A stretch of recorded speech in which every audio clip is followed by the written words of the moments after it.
Hi guys, welcome back. Let's continue from where we left off. In our previous lecture, we mapped out the following. Capitalism has existed in phases that are interconnected and happen at uneven pace across the world.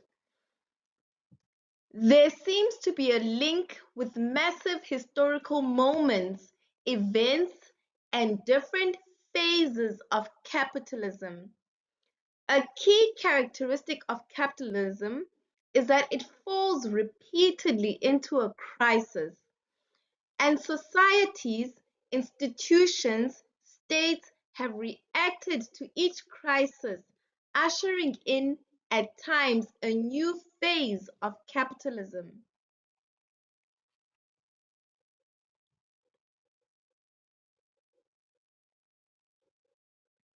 So it feels like a crime to talk about the history of capitalism without at least quoting Karl Marx.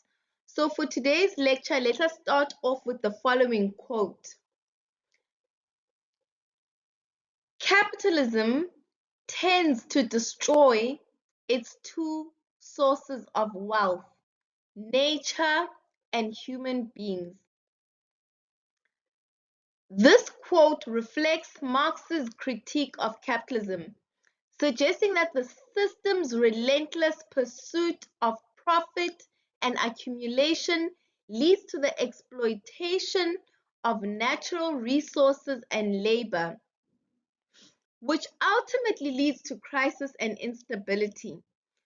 According to Marx, capitalism's inherent contradictions and exploitation of both nature and human beings creates the conditions for economic and social crises to emerge.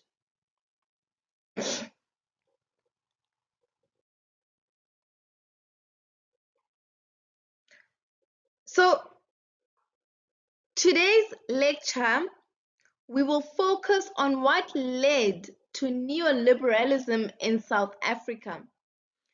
Understanding South Africa before neoliberalism and the crisis.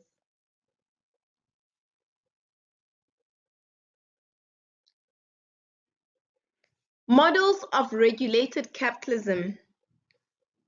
Regulated capitalism refers to a system where market-based economies are subject to government regulations and interventions aimed at attempting to address societal concerns, ensuring fairness, and maintaining stability.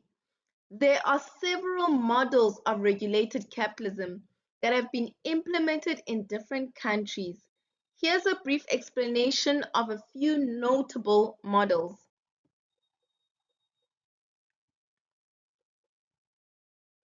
So we have social market economy. The social market economy model, often associated with Germany, combines free market principles with a strong welfare state. It emphasizes market competition, private ownership, and entrepreneurship, while also incorporating social policies to protect workers, provide social benefits, and maintain a fair distribution of wealth. The government plays a significant role in regulating markets, promoting social welfare, and ensuring a level playing field. We have the Nordic model. The Nordic model, found in countries like Sweden, Norway, Denmark, Finland, and Iceland, is characterized by a comprehensive welfare state combined with highly regulated market economy. It emphasizes social equality, high quality public service, and a strong social safety net. The government plays a central role in providing extensive social benefits, maintaining labor market protections, and promoting social cohesion. Then we have embedded liberalism. Embedded liberalism, prevalent in various Western economies during the post-World War II era, aimed to strike balance between market dynamics and social welfare. It involved a combination of free trade, regulated markets, and extensive social policies. Governments intervened in the economy to protect domestic industries, implement labor protections, and provide social services while still allowing market forces to operate. Then we have developmental capitalism. Developmental capitalism refers to models implemented in several East Asian countries, such as South Korea and Taiwan, during their periods of rapid industrialization. It involves strategic government intervention, industrial planning, and targeted support for specific industries. So governments play a crucial role in guiding economic development, providing infrastructure, and fostering collaboration between the state and business. Now, bringing it closer to home, when looking at the global south, we find import substitution industrialization, ISI, also commonly referred to as protectionism or inward industrialization. It's a key idea is the state plays a key role in stimulating local manufacturing and to restrict imports to build the local economy. We see this through the 1950s and the 1960s in most previous colonial countries.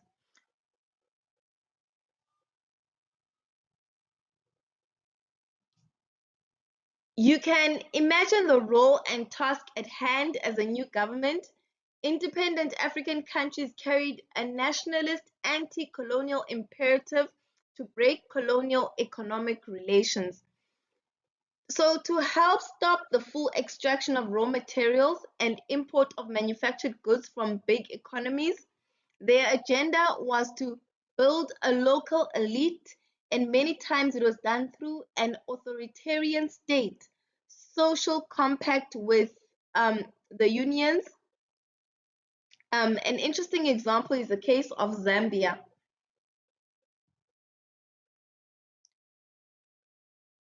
So, when we look at a welfare state, the state is involved in creating demand through spending. So social welfare reform and partnership with unions. And then we have in Britain, Sweden, United States, um, the New Deal in the United States, and the Plan to rebuild Europe. So it is important to note that these models are not mutually exclusive, and countries often adopt a mix of elements from different models based on their specific needs and circumstances. Additionally, the exact form and extent of regulation can vary within each model, and different countries may prioritize different aspects of regulation based on their social, economic, and political context.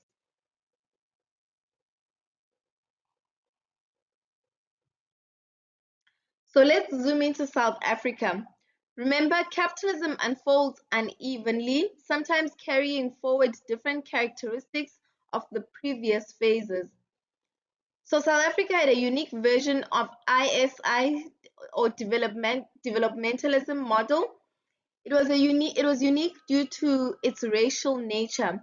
We had racial ISI due to apartheid. So now remember, ISI stands for import substitution industrialization. The developmental model, also commonly referred to as protectionism or inward industrialization, where the key idea is that the state, in the case of the apartheid government, played a key role in stimulating the economy for white people, empowering local white manufacturing to restrict imports into the country so as to protect and to build the local economy that only benefited a few via racial lines. So, in many ways, this was to guarantee white capital monopoly with massive benefits um, from the protect the state. This to protect the state. Um, this gave them from this gave them border competitive markets.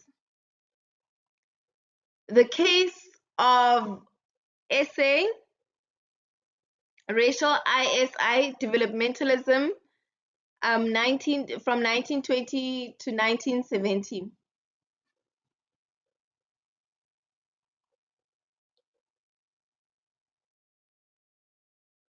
So the National Party then, in implementing its version of import substitution industrialization, which reflectively was racial ISI, was extremely intentional in creating import economic changes that shaped the South African economy, alliance of National Party and South African Labour Party.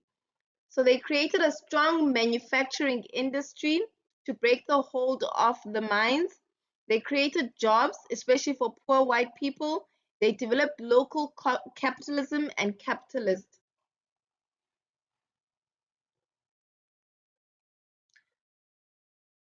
So while apartheid on record started in 1948 as a systematic policy by the National Party, and we can trace ISI policies from the 1920s, we can see what all this actually meant in practice. So there were state-owned industries and corporations. ISCO, the Iron and Steel Corporation of South Africa, was created in 1928. Sasol, the South African Synthetic Oil Limited, was created in 1950s and it's still running. And let's not forget the four giant state-owned corporations. Eskom, created in 1923, still running. Telkom, created in 1991, it's still running. Denel Armscor, created in 1992, it's still running. And Transnet, created in 1990, and it's still running. So just to be clear, I'm not celebrating the above, despite how we feel about things like ESCOM, etc.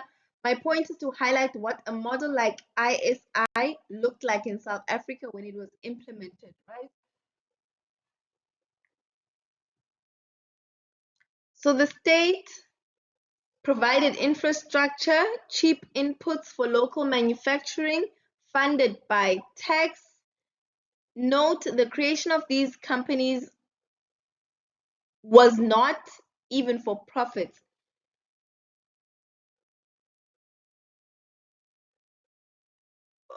So the protection of the local economy in South Africa dates back to as early as 1924. Economic protectionism, restrictions on trade. There was a Board of Trade and Industry in 1924 and a Tariff Act put in place in 1925. And this meant they restricted imports by slapping taxes onto imports more expensive than, which was more expensive than the local goods. There's financial controls and support. In 1961, the state made it difficult to move money out of the country and impossible for local companies to jump ship. There's the state-run banks, financial services to emerging companies and investors, Industrial Development Corporation, Land Bank for commercial farmers, and the Development Bank of Southern Africa, ABSA, which is still running today.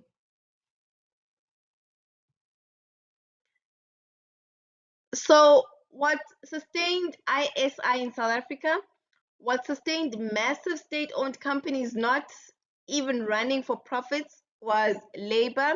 They relied on low-paid and low-skilled labor, black labor. This was extremely intentional. In South Africa, black African wages stagnated until the 1960s. On the mines, migrant workers' wages did not change in the real terms from 1911 to 1971. That is for 60 years. And no successful black union was formed before the 1980s, which meant no workers' protection remotely existed until the 1980s.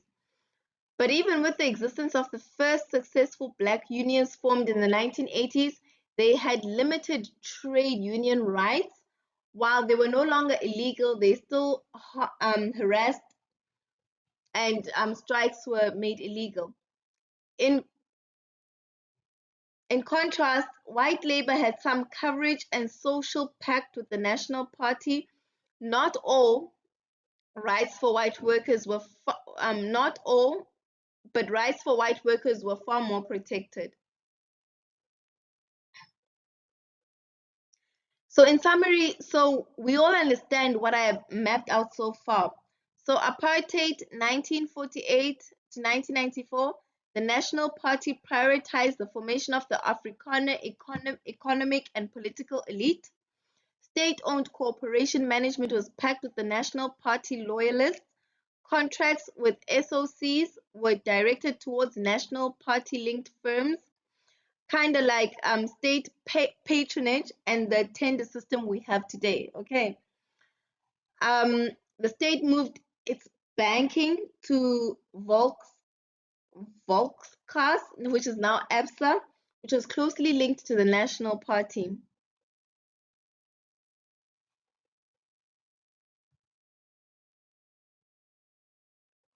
Okay, judgment time. So, what was it? A success? So let's start globally when looking at regulated capitalism. We can argue that it did create sustained economic growth. In the West, we see a rise of incomes and standards of living, especially for workers in the West, a decline in inequality. Regulating capitalism meant stabilization, a lot less crisis and crashes in the 1930s to the 1970s. Some scholars actually call this period the golden age of capitalism. So now to South Africa, judgment time, was it a success? So the results of the racial developmentalism. South Africa, one of the NIC's newly industrialized countries by the 1960s, saw a shift in the economy from reliance on mining and farming raw materials to an economy where local manufacturing played a main role. It reported average GDP growth rate was 4.9% per annum between 1945 and 1974. The GDP grew 4.5 times larger from 1948 to 1994 during apartheid. But at what cost? Most of the population was racially oppressed and um, and did not have any share in the wealth.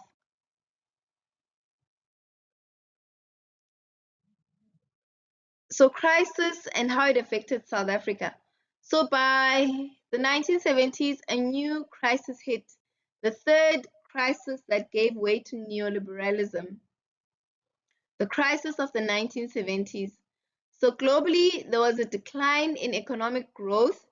The key catalyst of this crisis was something inherently structured in capitalism, the crisis of accumulation. More times than not, capitalism is extremely inefficient, producing more than we can consume. And that is what happened throughout the different periods of our world history. It starts to slow down globally, produce more than they sell, then there's a crisis of accumulation. This means that there is too much stuff. So in addition to this, a global oil crisis sparked. The oil crisis of the 1970s refers to a series of events and developments that significantly impacted global oil markets and had far-reaching economic and geopolitical consequences. OPEC and the oil embargo. In 1973, the Organization of Petroleum Exporting Countries, OPECE, a group of major oil-producing nations, implemented an oil embargo against countries perceived as supporting Israel in the Yom Kippur War. OPECE members, led by Arab nations, reduced oil production and imposed an embargo on oil exports to those countries. So now oil price shook. The oil embargo resulted in a significant reduction in oil supply and triggered a sharp increase in oil prices. The price of oil quadrupled in a short period, causing a major economic shock, especially for oil-dependent nations. Then there's the energy crisis. The sudden increase in oil prices led to what became as an energy crisis. Many countries faced soaring fuel prices, fuel shortages, and long lines at gas stations. This had severe implications for transportation, industrialization, and households, causing economic disruptions and inflationary pressures. And then economic impact. So the oil crisis of the 1970s had a profound impact on global economies. So the high oil prices and fuel shortages resulted in stagnation, a combination of stagflation, a combination of stagnant economic growth and high inflation. So industries faced higher production costs, leading to job losses and reduced economic activity. So no, note, oil was the most important resource of the post-World War economy across the globe, and an economy based on cheap oil. Okay, so now looking at the case of South Africa. So when it came to South Africa, it was negatively affected by the oil crisis. So international isolation grew. The apartheid policies of the South African government during this period resulted in the country facing increased international isolation.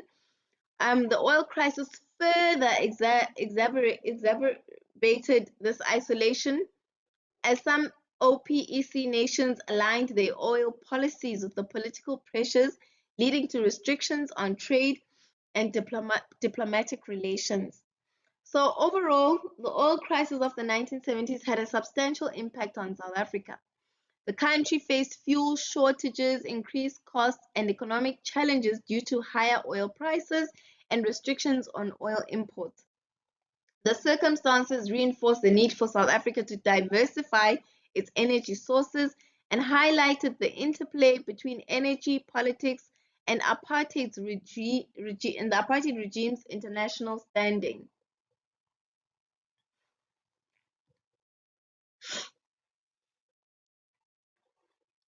So internal crisis brewing. So outside of the oil crisis, South Africa had its own problems. So given the nature of racial ISI, there was a limited local demand, racially based capitalism based on the minority of the people, meaning that the majority of the population could not consume what was being produced. So the inherent education policy at the time ensured that it kept the black majority underskilled and used and in job reservations. So the skyrocketing the skill crisis in the country. So civil and political unrest momentum in the 1970s and the 19 to the to 1973 strike waves and new unions and the 1976 uprising increases this civil political unrest increases in the 1980s. So looking at problems with ISI, it became increasingly clear that the ISI model was unsustainable. The state was paralyzed when it came to dealing with stagnant firms. They existed a dualistic labor market economies, one consisting of privileged formal state sector versus a deprived informal private sector. State-owned enterprises often were used for patronage. So state patronage refers to the practice in which the government or state institutions provide support, favors, or benefits to individuals, groups, or organizations based on political affiliation, loyalty, or personal connections, rather than purely on merit or objective criteria. Sounds familiar, right? So as we know, state patronage can also lead to corruption, inefficiency, and unfair competition. It can undermine transparency, accountability, and merit-based systems. So resulting in a lack of equal opportunities, comprised public services, and the exclusion of those not politically connected. So it can erode public trust and hinder good governance. So the state at that time was also incredibly high in debt. This often fueled inflation. So now we understand the crisis of the 1970s. The 1970s crisis hit and gave way to neoliberalism. So in our next and final lecture on this topic, we can start to map out neoliberalism in South Africa and how we ended up with the South Africa we have today.